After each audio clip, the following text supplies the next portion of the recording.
when we can look at how we can meet a child's needs and wants within our boundaries, there's almost always a solution there. You're listening to the Mindful Mama podcast, episode number 277. Today we're talking about taming toddler tantrums with Devon Kuntzman. Welcome to the Mindful Mama podcast, now with over 1 million downloads. Here it's about becoming a less irritable, more joyful parent. At Mindful Mama, we know that you cannot give what you do not have, and when you've calm and peace within, then you can give it to your children. I'm your host, Hunter Clark-Field's Mindful Mama mentor. I help smart, thoughtful parents stay calm so they can have strong, connected relationships with their children. I've been practicing mindfulness for over 20 years.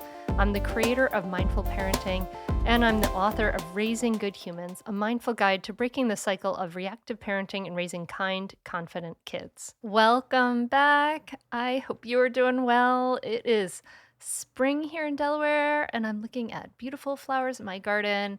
I feel like spring is springing everywhere, and the whole pandemic is winding its way down. I have to say that now that I have my vaccine and so many of my friends have their vaccines, we're all fully vaccinated, I'm like hugging people again. It feels so good, and there's such a sense of freedom and ease. I am so happy about that. It's just taken this huge burden off of my life. Personally, I know that it's not that same way for everyone everywhere. So I hope that things get better for you wherever you are. And I hope that if not now, soon you are experiencing some of that freedom too. And I hope you're doing well. This is going to be an awesome episode. I'm so excited to dive into this. This is a most wanted conversation, right? Toddlers, they're so infuriating. They're so darn cute and they're so frustrating. In just a moment, I'm going to be sitting down with Devon Kuntzman. She is an ICF-certified coach on a mission to transform the myth that toddlerhood is terrible. And Devon empowers toddler parents to overcome the challenges of toddlerhood, nurture development through using positive, respectful, and developmentally appropriate parenting skills. So we're going to discuss the terrible twos, three-nagers, and why it's so hard and does it really have to be that way. So I want you to listen for some important takeaways, how tantrums are not a reflection of ourselves or our children, that they're basically just a necessary emotional release. And you're going to also hear some of the best learning opportunities that can come post tantrum. So this is going to be a very useful, very shareable episode. I hope you end up sharing it with your family and your friends so that we can all understand this phase of life more. I wish I had understood it more when my girls were in this time. Before we dive in, I want to give a shout out to, we had a bunch of new Mindful Parenting members join recently, and we are so excited to welcome them into this membership and to welcome into our group that hangs together for a lifetime. We forge these bonds and we offer this support through every age and stage that your child is in. And I love seeing like the wins. We had a new member win who shared that she is feeling the change already. She wrote to me, she said, yesterday after a tantrum, my son managed to open up because I managed to really, really listen. He told her how jealous of his sister he was and how he wanted to spend more time alone with her. So cool that she got this opening from really changing the way that she is present with her son. So powerful. If you're interested in learning about the Mindful Parenting membership, I am not offering one-on-one coaching or group coaching anymore. So it's the only way to work with me is through the Mindful Parenting membership. And it's so powerful. The thing that's different about it is so interesting because we had some people wondering about that. I was thinking about how in Mindful Parenting, we bring together things that you can get, in the course itself that you may be able to get separately in a bunch of different places. So I actually added it up. I did like a cost comparison. And, the Mindful Parenting membership costs about $1,000 for your lifetime membership, and you can spread that payment out. But say you wanted to, just for the course itself, not all the bonuses. So say you take an 8-week mindfulness-based stress reduction class, that costs like $300 to $650. You could take like an NVC authentic communication class, that costs $250 to $600. Maybe you go for ongoing meditation classes, that can be like $60 to $120 a month, or about $1,400 a year. And then add to that parent coaching, which is about $200 an hour. And in mindful parenting, we offer 36 hours a year, 3 times a month of live coaching. So that over the course of a year would be $7,200. You add that all up just for 1 year, that's over $9,540, right? And we offer lifetime membership, so you can come back for every age and stage that your child is in. So say you have a 4-year-old and you multiply that by 14 years, that's over $133,000 is the value that you get from your membership. So I thought that was so fascinating to kind of like say, okay, well, what are all these things that you could get separately, and add it all up? So pretty awesome deal. If you are interested in learning more, you want to dive into this incredible value you get in the Mindful Parenting membership, and get this, it's like this highest quality thing. I don't offer shorter memberships, and I don't offer do it yourself because it's not as effective. You are going to learn better when you learn with a group, when you learn with the guidance and coaching, and you can ask all the questions you need to ask. So I'm just simply not offering the lesser quality version. So to accommodate everyone, we also offer scholarships that we have sometimes. But to learn more about mindful parenting, to get the whole scoop, and to get in the next time we open doors, go to mindfulparentingcourse.com and get on the wait list. And I would love to welcome you in to take this to the next level, to, get the support you need to take it to the next level. Sometimes we read a book and we listen to a podcast, and then we know what to do. And then we feel even more frustrated because we know what to do, but we just can't realize it and do it in our life without the support, the guidance, the practices, and all the different things that we need when we actually invest our energy and time into it. So join us, check it out, learn more. It's at mindfulparentingcourse.com. And now let's dive right into this awesome episode. Join me at the table as I talk to Devon Kuntzman. Thanks so much for coming on, Devon. Thanks for having me. I'm so excited to be here today. Toddlers are super annoying. Like, they're so cute, but so it's so funny because I remember when my daughter was like 18 months old and 2 years old, and that's when this whole work started for me, because I started getting this whole rage and temper coming out of me. And it's crazy for me to look back on those pictures, see how freaking adorable she was, and that tiny little boy, she's so cute, and why it was driving me crazy, so intensely crazy. So what's going on there? Why do we have this clash? And I firmly believe that toddlers are so intensely cute just so we don't kill them. This is an evolutionary thing. I'm pretty sure it is, so that we don't kill them. But what's going on there developmentally, Devin, that is driving this difficulty for us as parents? Yeah. Oh, this is such a great question because, society, has fed us this, what I like to call a myth that toddlerhood is terrible. And while toddlerhood might feel terrible sometimes, toddlers and toddlerhood, it's not terrible. Toddlers aren't terrible. They're actually quite brilliant, and it's a critical developmental period, but it's super challenging. And this is because, if we just cut to the chase, the whole point of toddlerhood is for your little one to realize what it means to be their own person, to be an individual separate from their parents and caregivers. And that is what all of the work of toddlerhood is. So, all the behaviors that we see are coming from this developmental drive to experiment, explore, and really become an individual and learn what it means to be them as a unique person. And so, of course, toddlers, they want to have a sense of control. and they challenge our sense of control. And then everyone's fighting for control. And that's where all of the frustration comes from. Yes. I mean, yes, clearly. It's so funny now that, like, as you describe this, like, my daughter just went from 13 to 14 like a couple days ago. And I could see that same like process of like, I'm an individual, I am separate from you. But like with toddlers, like before that age, that's not a real like that they don't have any concept of themselves even as a person separate from your body, right? Like especially if there's like a strong like kind of attachment there, right? Yeah. What's so interesting about it is that, toddlers largely see themselves as an extension of their parents and primary caregivers. And we also see toddlers as an extension of us. Mhm.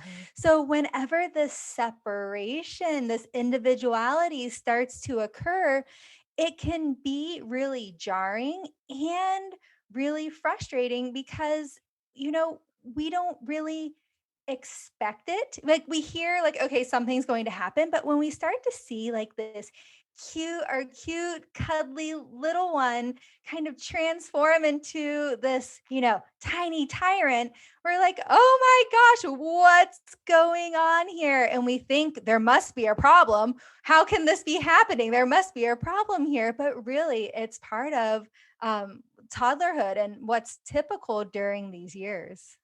Okay, so a big message I'm hearing from you is like it's not a problem. It's not a problem. This is just part of the process and like don't take it personally. And this is kind of what some of the messages that I'm kind of hearing from you are like this is happening. There's nothing wrong with them. This is just part of the process. It doesn't have it's not like about your it's not even necessarily about you personally. It's just like this is just part of the process. So we have to kind of manage. Yeah. Yeah. And in which it can be so hard to do, especially, when we think of a child being an extension of us, we oftentimes feel responsible for Yeah. their emotions. And it's hard to see anyone you love sad or upset or crying. And so whenever we see a toddler like this, it's very common to just want to swoop in and make it all better or try to fix it. That, really part of the individualization process is that we all experience a full spectrum of emotions, and toddlers get to experience and express all of the emotions as well. Okay. Yeah. All right. So let's go there. Let's go to expressing all of the emotions. So, one of the biggest things that we have with toddlers are like the notorious temper tantrums. And I personally had like my child was such a, clearly was a highly sensitive person from birth. I'm a highly sensitive person, so I can see that. And she was just so picky. But I mean, we would have sometimes like 3 epic, like, tantrums in a day, and I was just exhausted. So tell us about what's going on there in the tantrums. Yes. Well, tantrums come with the territory. And what's happening is it's the way that toddlers are really expressing themselves. Is how they process emotions, release emotions, and try to understand and change what's going on around them. And toddlers really have limited life experience. So they don't have a lot of experience on how to handle all the emotional ups and downs. And they also lack the brain maturation. So they don't have the skills to process and navigate big emotions on their own.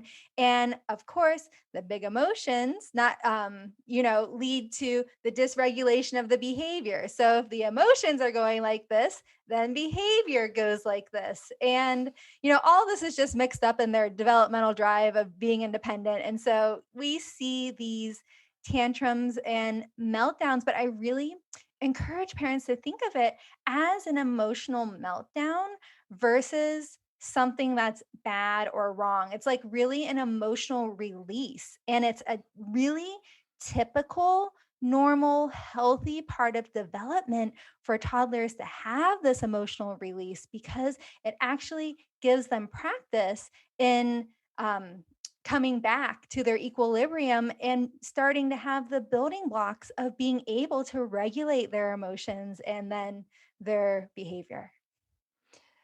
It's a great way of looking at it as an emotional release. I remember one time, a long time ago, I saw an image of a some celebrity dad, and he had been like caught on camera or something at some like theme park with his 3 or 4 year old daughter, and she was just like losing it and having a tantrum. She was on the ground kicking and screaming, and all he did was like he's just like stood, and the family stood around a little circle at her and kept her safe.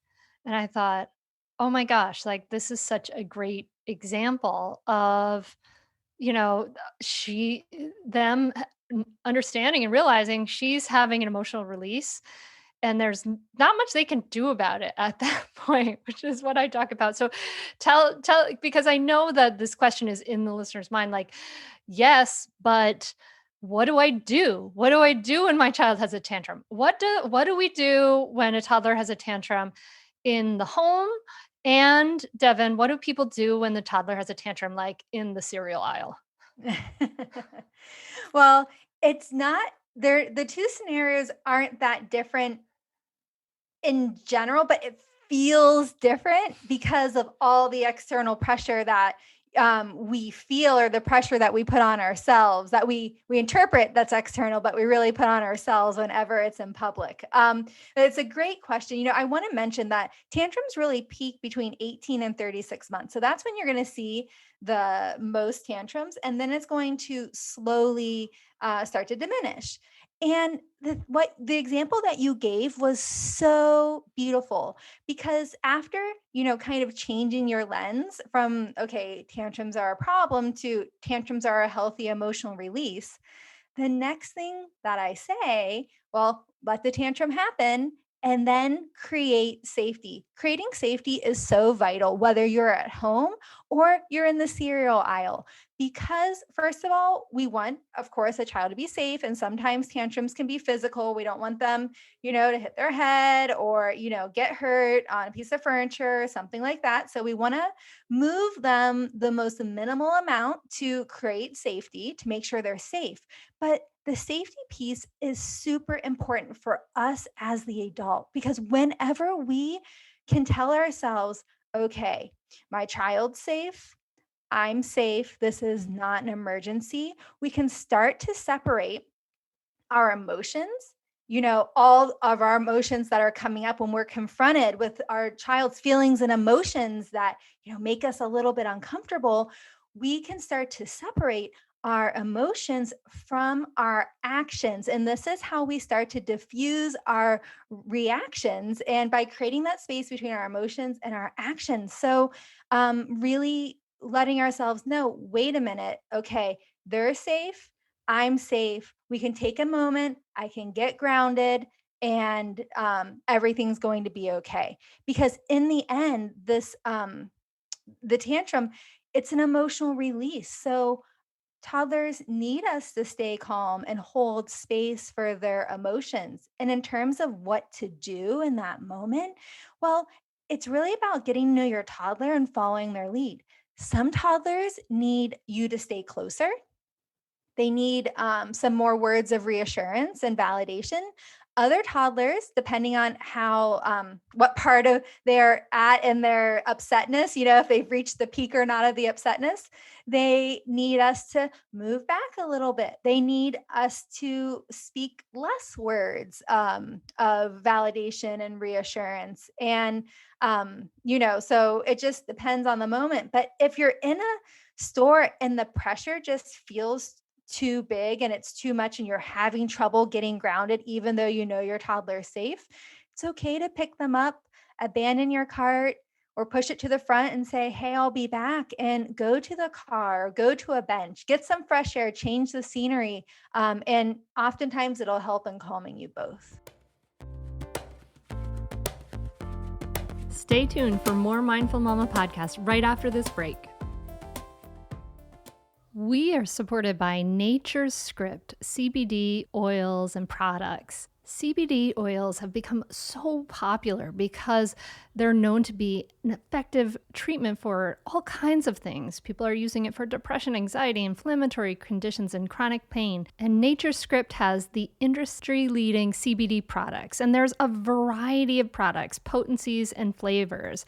They have gummies, they have oils, they have pain relief gels and patches. All of Nature's Script CBD products are at affordable prices, and Nature's Script manufactures, tests, and manages all their own products, as well as they get third-party labs to test the potency of the products. All lab tests are available even via QR code located on the bottle or packaging for the product, which is so cool. I love to see that kind of transparency in something. You can go to naturescript.com and use the promo code MINDFUL for 30% off your first order. And at NatureScript, their story, it all starts with this passion for delivering plant-based products to those who are dedicated to living well. They know that living a proactive lifestyle can take its toll. So you eat right, you exercise, you have healthy habits, you get a good night's rest. And NatureScript is proud to provide premium CBD products to provide benefit and enhance your family life. They have oils, they have gummies, they have pain relief roll-on products, patches, and gels. And their CBD is extracted from premium industrial hemp grown and licensed on American farms.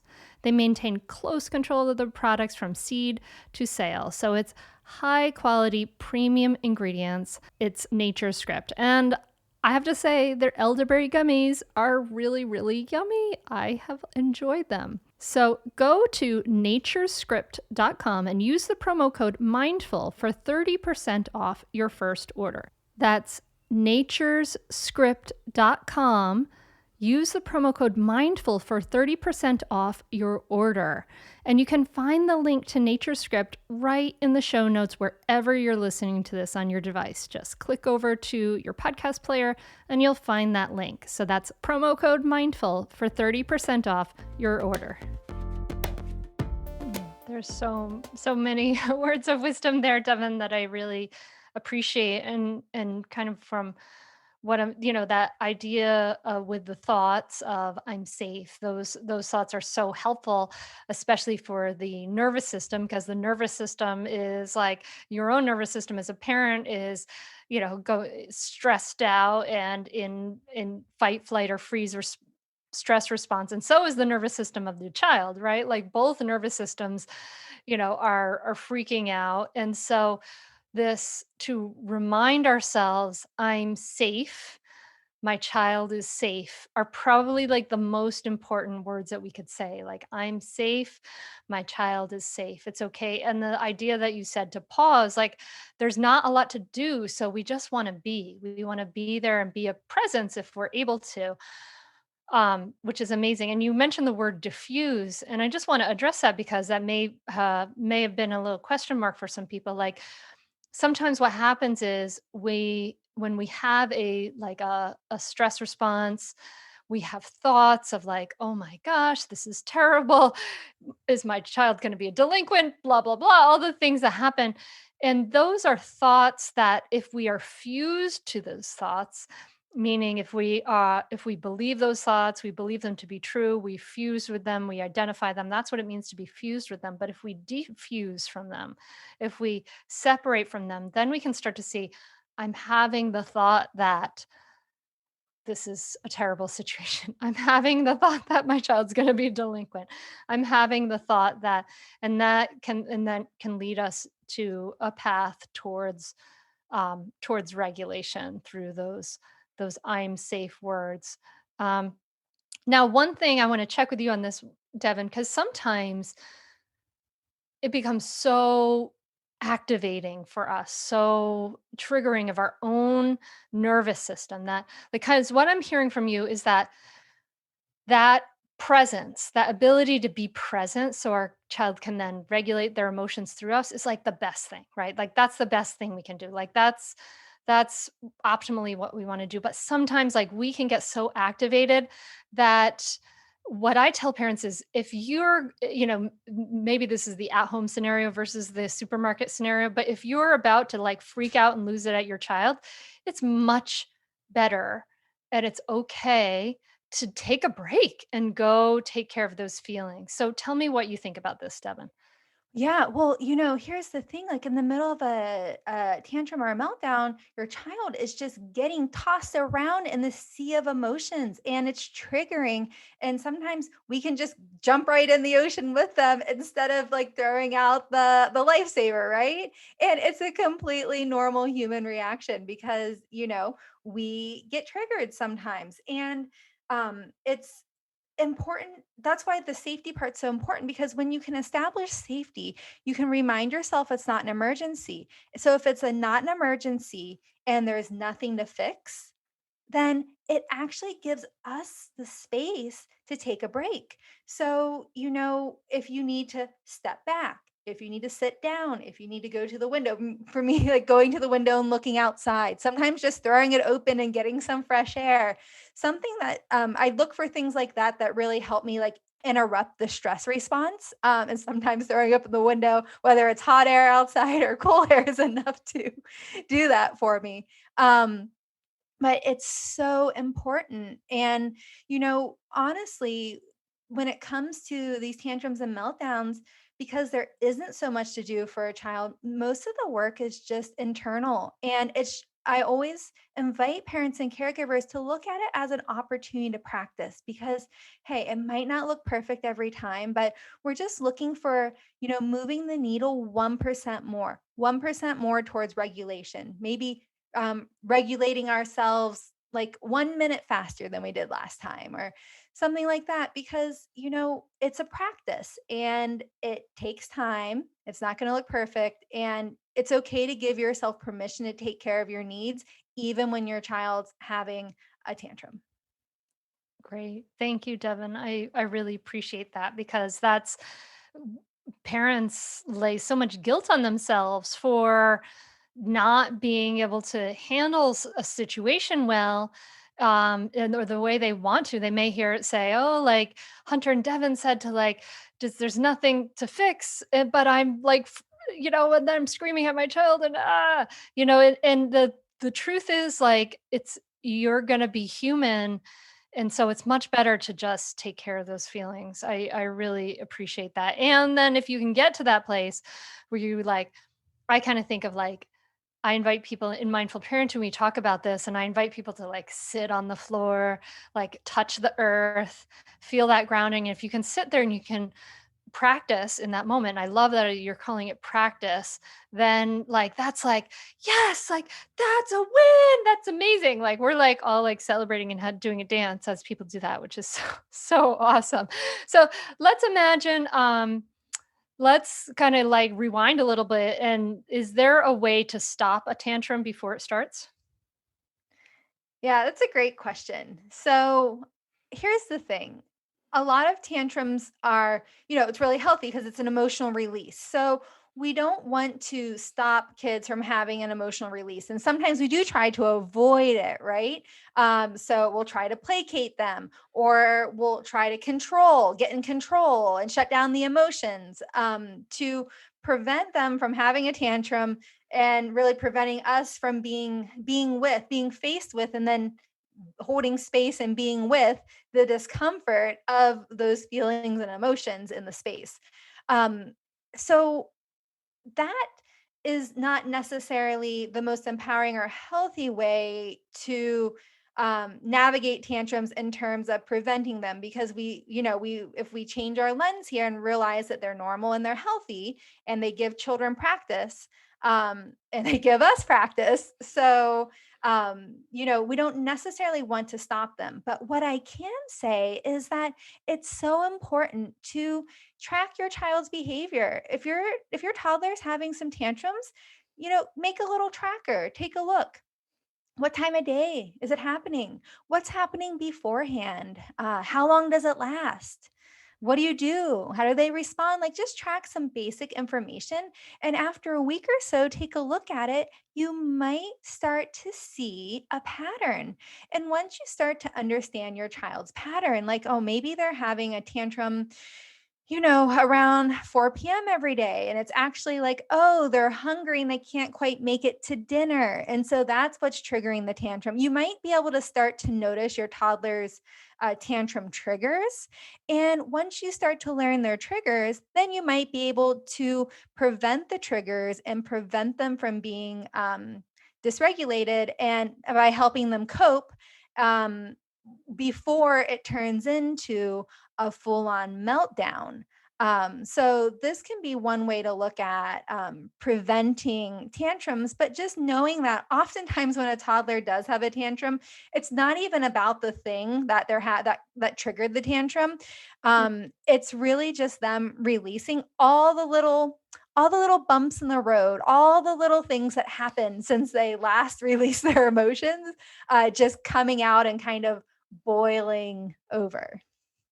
Yeah, that I love what you're saying in that this idea of tracking the child's behavior. You're inviting us to act like a scientist, to not make assumptions, to not just go with what we're guessing and what we're seeing, but to be curious rather than like judgmental, right? To be curious and act like a scientist, which I think is such a incredibly smart way, incredibly objective way. And I think that's what we need, right? Is we need to kind of step back and get a little objectivity, which is so cool. Okay, so wrapping up this our conversation on tantrums, just with the question of like, what are some ideas of ways that we should communicate and be with our kids post tantrum?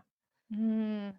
Yeah. Well, so again, it depends. We want children to, be with them during the tantrum. It's like this bell curve where it like ramps up, you kind of get to the peak, and then it starts to unwind and ramp down.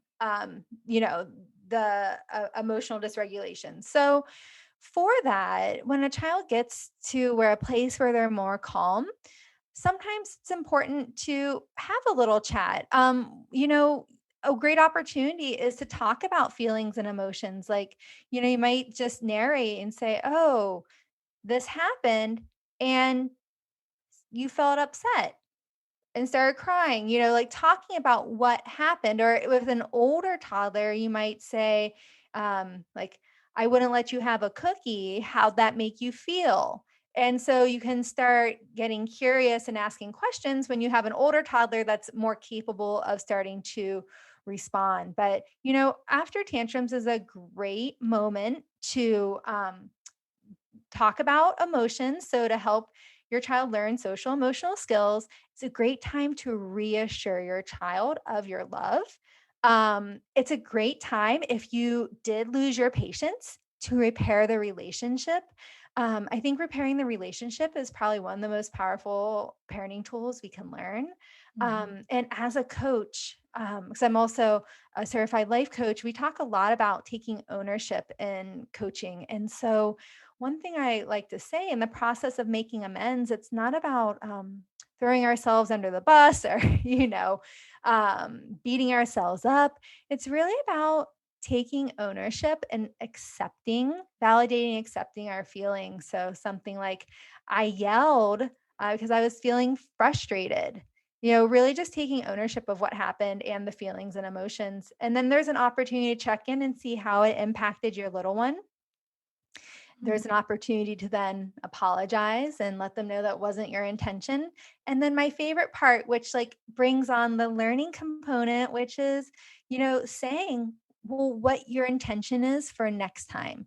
Mm. So then you can practice it. You've set your intention. You can even practice it in that moment. And the older your child gets, they'll be a really great accountability buddy or accountability Yes, buddy they because, will. right? Because they'll say, oh, well, you said you weren't going to yell, or you said, you were going to do this, but it's great because this is just such a beautiful opportunity for everyone to work together to learn how to ground themselves and create calm in the midst of a stress response. Awesome. That's so helpful. Thank you so much, Devon.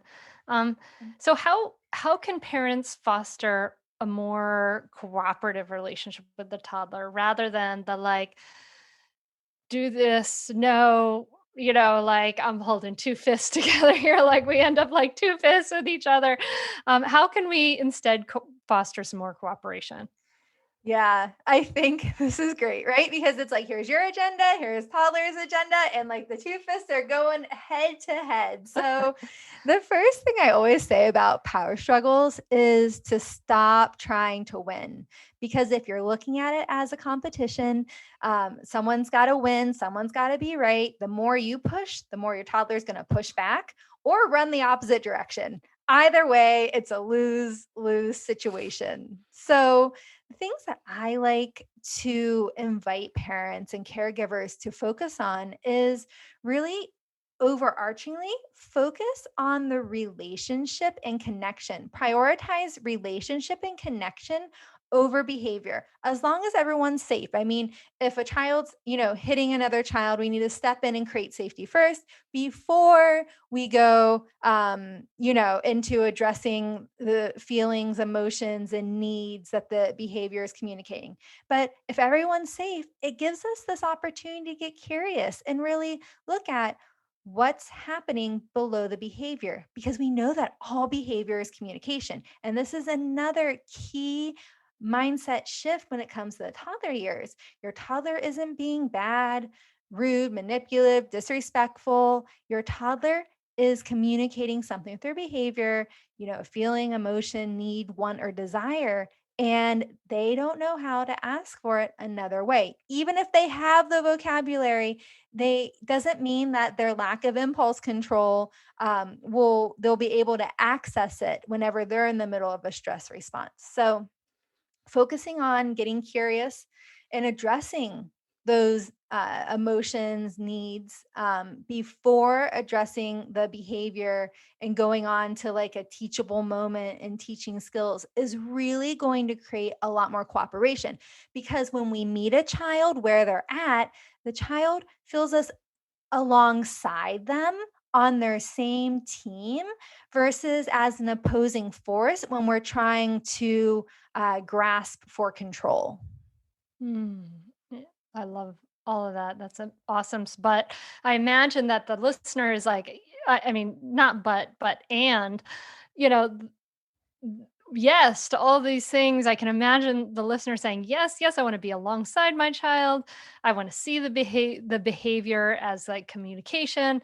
I want to do all that." Okay, but Devin, what happens when my 4-year-old is like beating up on my 2-year-old? What do I do in a situation like that? Like, how do I handle something like that? Yeah, it's such a great question, right? Because, okay, we can talk about like our intention, and then we also need to look at, okay, what is and where we're at as well. And sometimes we're not in the place where we can just, meet our child where they're at. And sometimes, our feelings and emotions that are coming up can be really great signals about what we need. Maybe we need a break. Maybe there's some other unmet needs there that, are really wearing us down. Maybe we just haven't had sleep in a really long time, right? And the fuse is short. And I think, if we circle back to what we talked about around the tantrums, that's why this concept. So, this is what I work with parents on every day with my coaching clients is that once we create safety, we can give ourselves that moment. We can give ourselves that time to get grounded. It's not an emergency. If you've separated the kids and they're not hitting each other anymore, then There's no current there's life-threatening circumstances. Yeah, step right. 1. Exactly. So it doesn't matter if we address it in that moment or if we address it 5 minutes later or 10 minutes later. It doesn't matter, Mm. um, because no one's getting hurt. So I think that there's an opportunity to realize that we can prioritize our needs and well-being way more than we do, because if we're in the mode of treating things like an emergency, or like feeling like it's our responsibility to fix everything that happens, then I mean, it just has can have us running around like, darting everywhere, kind of running behind everything that's happening. Stay tuned for more Mindful Mama podcast right after this break. This has been a hard year, and I don't know about you, but it seems like a lot of people that I know in my life could use someone to talk to. That's why I'm so happy that this episode is sponsored by SESH. That's SESH. Traditional therapy can be expensive, and to many of us, it's inaccessible. Hundreds of dollars a month to text with a counselor? No thanks. So SESH offers a safe place for group support where you can connect with other people in similar situations, all led by expert therapists. SESH is the leading mental health app for accessible group support, facilitated by diverse, licensed therapists who are experts in their field. So you can find group support and find your community with SESH, which is so cool.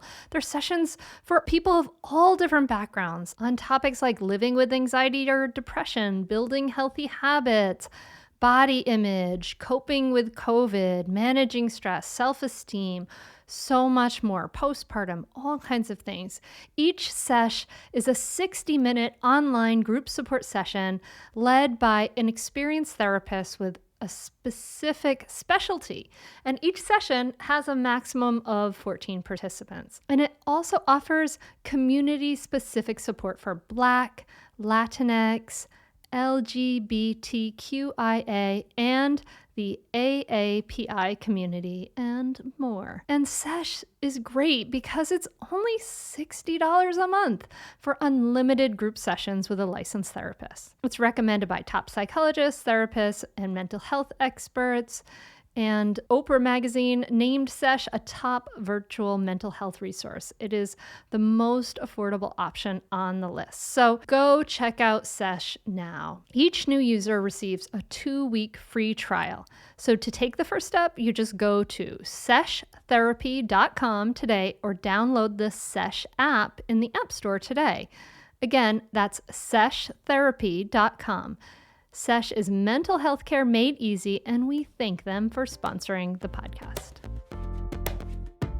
I love that. We can prioritize our own needs way more than we do. I think that's true. We feel a sense of pressure, like time pressure, that isn't really there. That don't have to do and act right away. We don't have to act right away. This is so awesome. Thank you Yeah. so much. And it's a practice, though. That's the thing. So listen, like it's not going to look perfect. And, it's really important just to honor where you're at and not make that wrong. And, just focus on one moment of the day or one situation. If there's like a recurring situation, a recurring time of day that's challenging, just focus on that specifically and try implementing some of the things that we're talking about and just focus on that one little small step and celebrate the wins that you have as you practice and you're able to stay calm for 2 minutes and then 3 minutes and then 4 minutes. Okay, so maybe you still lost your temper, but you're still making progress. So oftentimes we wait to celebrate until we see the exact outcome we want to see, but we miss all those beautiful moments of growth in between and being able to, celebrate our wins, and celebrating those wins is what keeps us going to be able to create the next win. Absolutely. I couldn't agree more. I mean, yeah, that it makes such a big difference in the mindful parenting membership on the coaching calls. Like the first thing I ask everyone is like, what are your wins? And sometimes the win is just like, I'm here. Like I made it here, right? And we share the wins in the members only Facebook group, and we all celebrate the wins and we share them in the newsletter, and we're like, yes, like these are the wins, because humans, we have this tendency to not, like, just like you're saying, Devin, like we have this tendency to like overlook it until it's the absolute perfect thing, which is crazy. Like we're going to actually make much more progress when we celebrate those wins, which is so, so cool. I love that.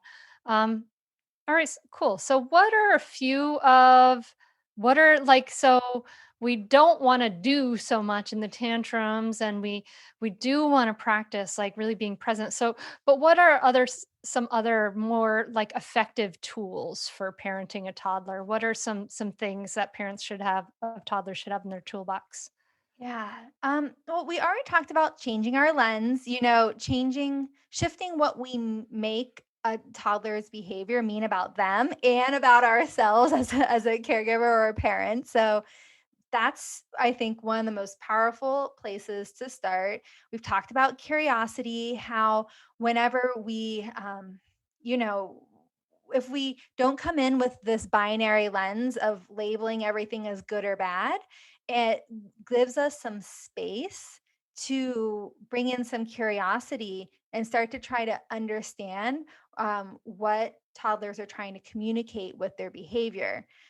Beyond that, I would say that focusing on meeting your child's needs within your boundaries is super important. A lot of times, you know, we feel like, we need to set limits. And so it's a no. We jump to the no. And oftentimes there is a way to meet your child and give them what they want or need in a way that's within your boundaries. So, for example, like say, this is just a simple example, but say your child wants a cookie, something like that, and you're getting ready to eat.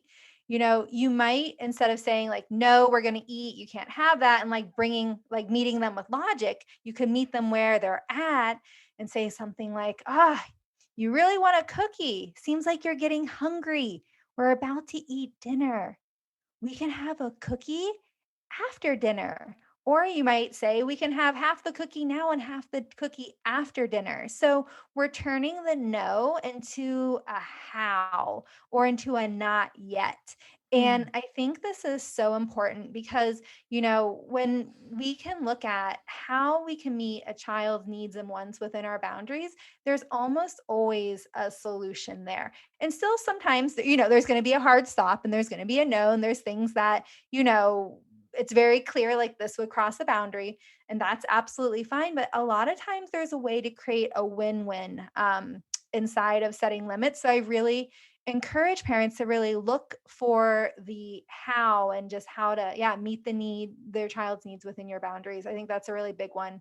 And choices is another big one in the toddler years, especially when you're looking at how to meet their needs. And one need is the need for power and a sense of control. So giving your child two options that's within your boundaries can be a really great way to give them a sense of control on things that would be, okay for them to have a say on how it went. You wouldn't give them a choice on like a non-negotiable, Yeah. except maybe like, do you want to do it now or after we, blank?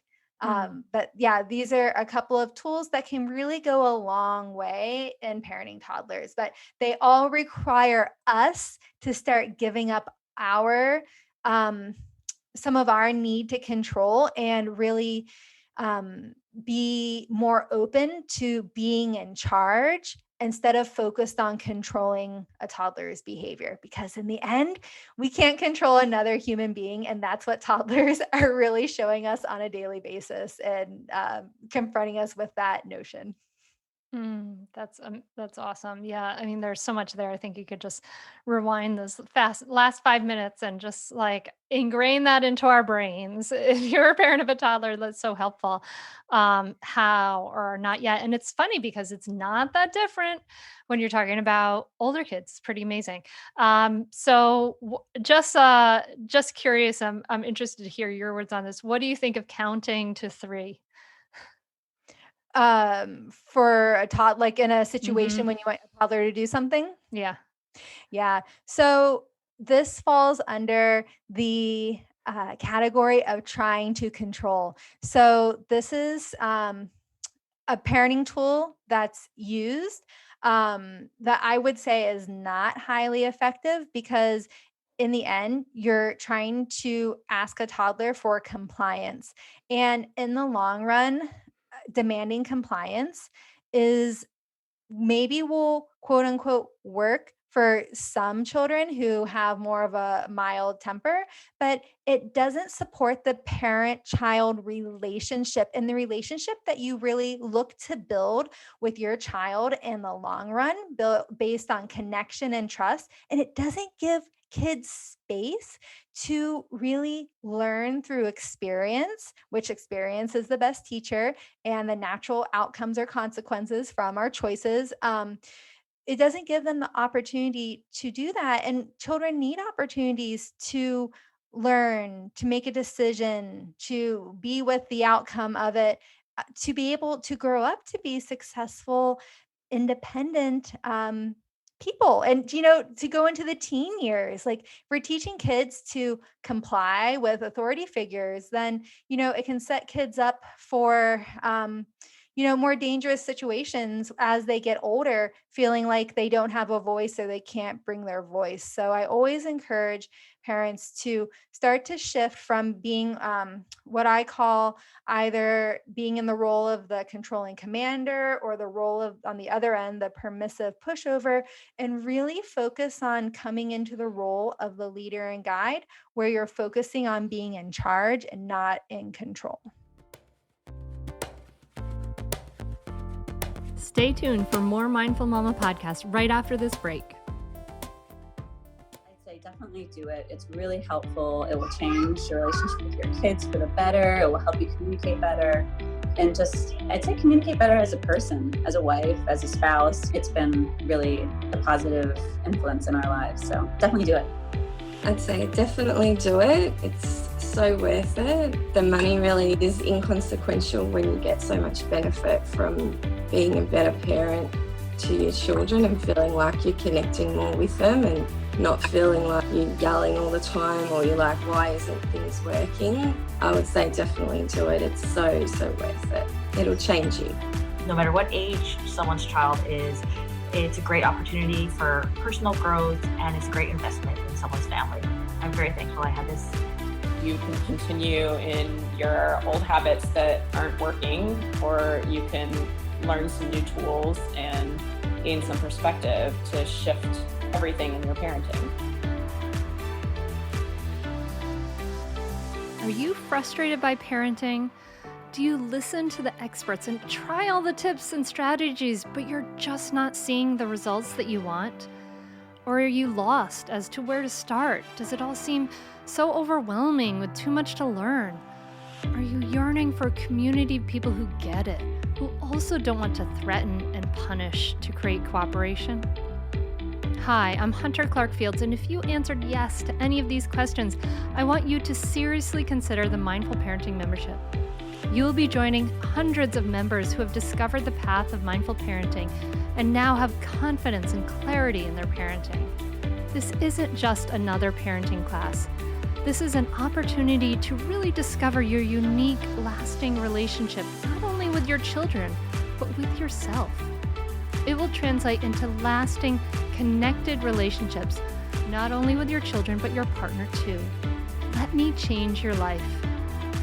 Go to mindfulparentingcourse.com to add your name to the waitlist, so you will be the first to be notified when I open the membership for enrollment.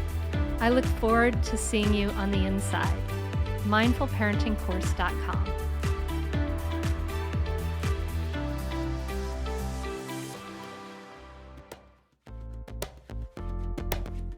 In charge, not in control. That's so cool.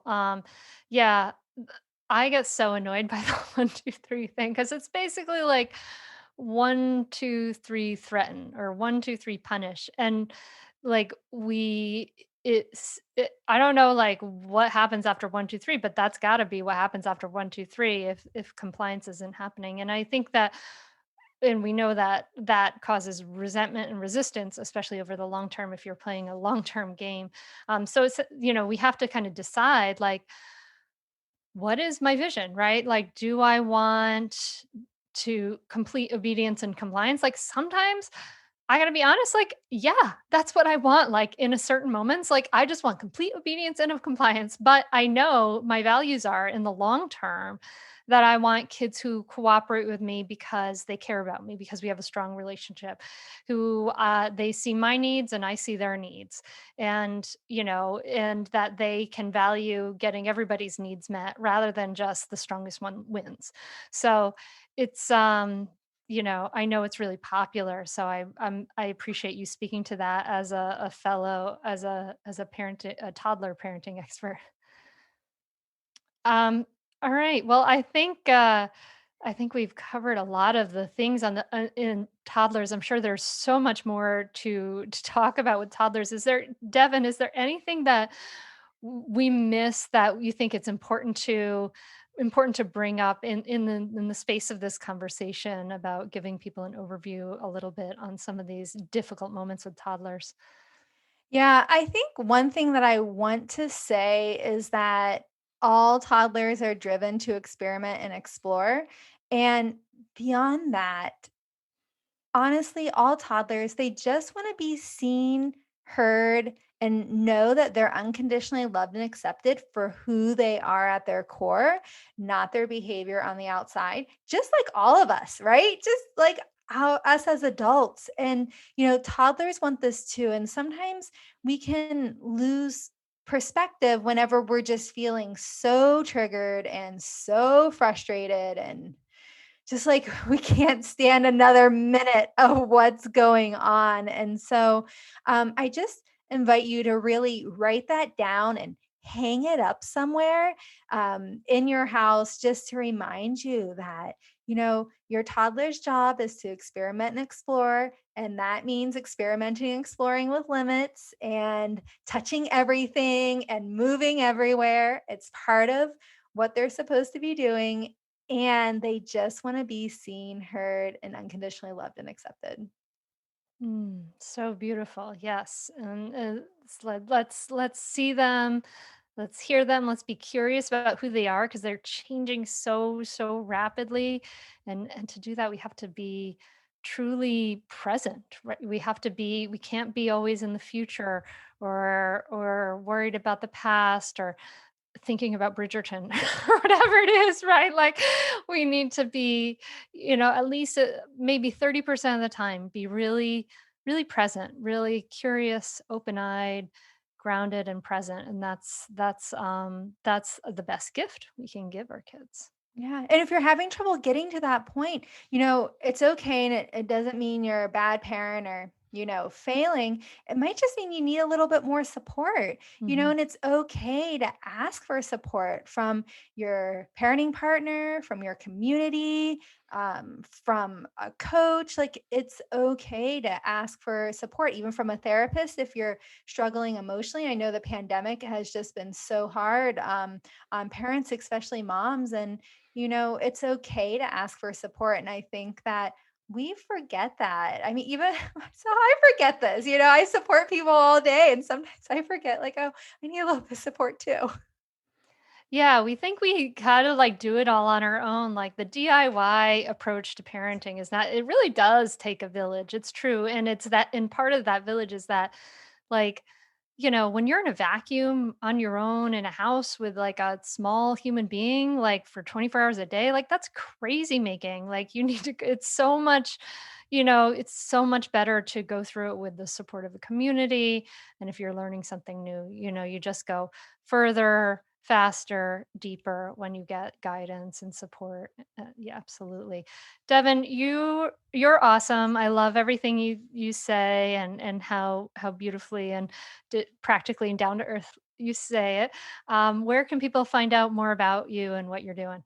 Yeah, well, the best place to come find me is at my website, Transforming Toddlerhood, and over on Instagram, also at Transforming Toddlerhood. Well, thank you so much. Thank you for the work you do helping us understand these chaotic little beings. I really appreciate it. I think you're doing great stuff in the world and I know this is going to be so helpful for people. So, thanks so much for coming on. Oh, thank you for having me and giving me the opportunity to talk about my passion, which is toddlers. I love how Devin talks about meeting needs, right? Because this is the mindset shift we need to make. It's not about making a child do a thing. It's about how can we get everyone's needs met, like including your own needs. They're just as important as your child's.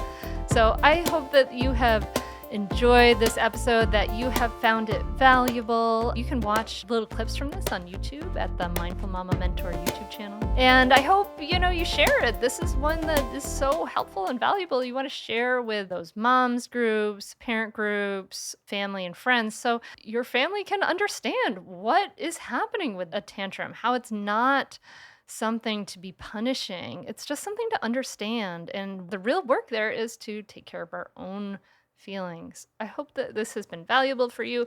If it has, please let me know. Please let Devon know. You can tag me on Instagram at Mindful Mama Mentor and take a screenshot of what you're listening to and let me know what your takeaways are. I would love to know. Or if it was just simply valuable to you, it really makes a big difference to me. It makes me want to do the work that I do and to make this whole big machine that brings you this podcast every week run. So I really, really, really appreciate when you do that. And if you want to dive in more deeply, you can get your copy of Raising Good Humans, a mindful guide to breaking the cycle of reactive parenting and raising kind, confident kids. And if you're ready to take it even deeper, you're ready to take the dive and join and not messing around anymore, join us and get on the wait list for the Mindful Parenting membership. And then I can meet you and watch your kids grow up and celebrate your wins. And that's the best way. Those are the people I help the most, are the people who join Mindful Parenting. So I would love that to be you too. I would love that to be you too, my friend. And wherever you are in the world, I'm just wishing you peace, health, relaxation, all those wonderful things. When you have little bits of them, like lean into them, savor them, let them be something that your mind and your body and your heart memorizes and soaks up and soaks in so that you can have more of it. And I cannot wait to talk to you again next week. Thank you so much for listening.